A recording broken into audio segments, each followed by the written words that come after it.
Hey guys, it's Rob here. This will be my first sprint episode. Um, so I'm trying a couple things different here.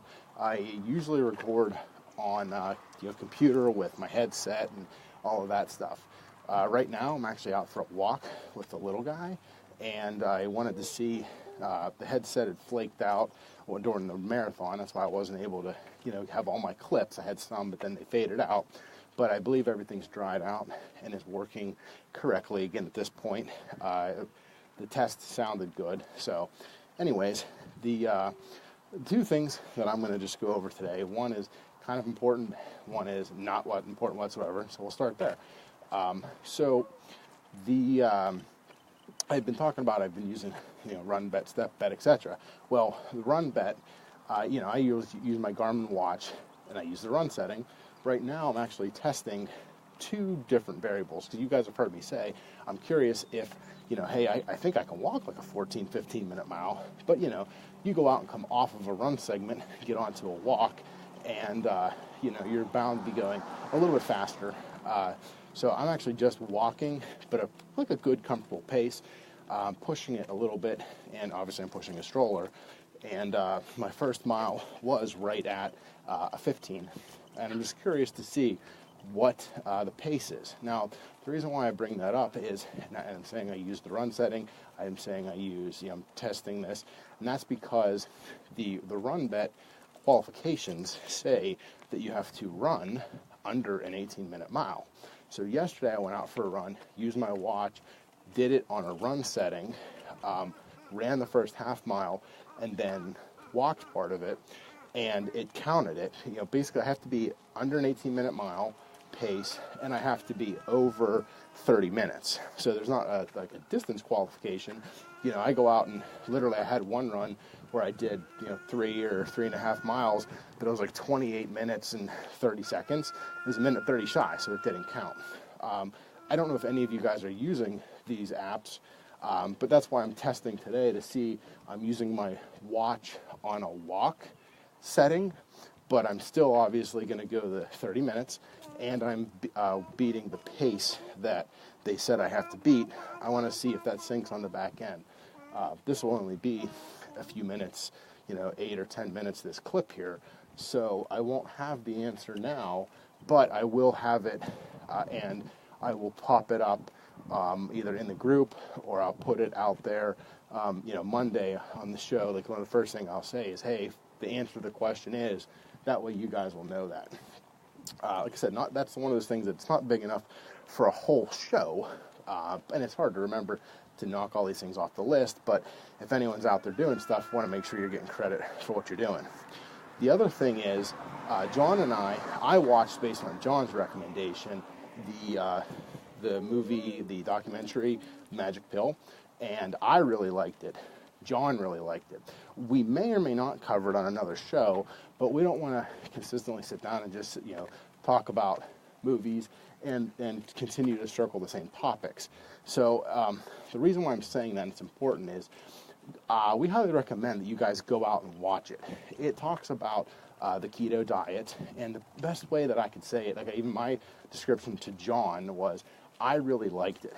It seemed a little bit like keto propaganda, because it's just telling you all the great stuff, but it covers, one guy or one family, a husband, wife, and their daughter who's autistic, and how that helps over 6 weeks bring her off of some meds and regulate her. It follows some, indigenous people in Australia. It follows a lady who's diabetic, and 6 weeks in is off of her meds, and she's very, she's regulated and so forth. So, of course, they're showing all the good stuff, but I really liked the film because it, it's kind of the answer to some of these other, I would just call them propaganda films, that swing completely the other direction. So whether you want to say that the other ones are left, right, wherever they're at, this is clearly the opposite approach, and it's nice to see that it's making its way into mainstream, and that people are doing it. And the other reason why I wanted to bring that up now, we're going to post this, my sprint episode later in the week or over the weekend. the plan is going to be we're going to have Vinny Tortorich back on Monday. We're in the process of setting it up. So we usually don't tease these out in case it doesn't come to fruition. We're really positive we're going to have it on. The whole point behind the show of having Vinny on is we had talked about in the plug at the beginning with Karen and I recapping Pittsburgh is we're going to just kind of question and answer with him what he wants to do with his documentary. And it's going to be, I don't want to say, carbon copy of this, but it's going to be pretty similar. He wants to have a lot of the same doctors on, but where, as I said, this is one extreme and the doctors are at the other extreme, these are all keto, fat adapted, high fat, low carb diet. And this documentary, on the opposite end, you have tons of people that are saying, take forks over knives and things like that, where it's, you need to be plant-based, you need to be this, you need to be that. Vinny wants to basically make the documentary that is both of those. He wants to bring both sides of the aisle together to sit down and pitch the science and actually sit down and talk about it. And the reason why I want to tell you to go out and watch this documentary, because if John and I don't get a chance to talk about it for a while, so that way going into Monday's show, when you hear what Vinny's describing, it's going to be a similar nature to this one. But if it's something that you really don't like it, you really don't, care one way or the other, it'll let you know that, hey, maybe you want to skip Monday's show, because that's pretty much all we're going to be going over is, his idea, the doctors he wants to have on, and the layout of the film. He's obviously going to be shilling a little bit to say, to go to the GoFundMe page, or I'm sorry, the Indiegogo page he has set up, which I've already went out and checked it out. There's some pretty cool things out there at different donation levels, including, signed posters, your name in the movie, things along that nature. The really big donation levels, so actually come and do a consult in your house. But I think that's like a $5,000 or a $10,000 donation, which I personally don't have that kind of money to shell out. But he has things all the way down to, I want to say 10 or 15, 20 bucks. So if it's something where you want to, actually see everything together, go out and support it, listen to Monday's show, listen to what he has to say, and go out. But before that, go out, spend the hour and 20 minutes, and watch the documentary on Netflix, The Magic Pill. It's pretty good. It's worth a look. So that's all I'm going to put on this one.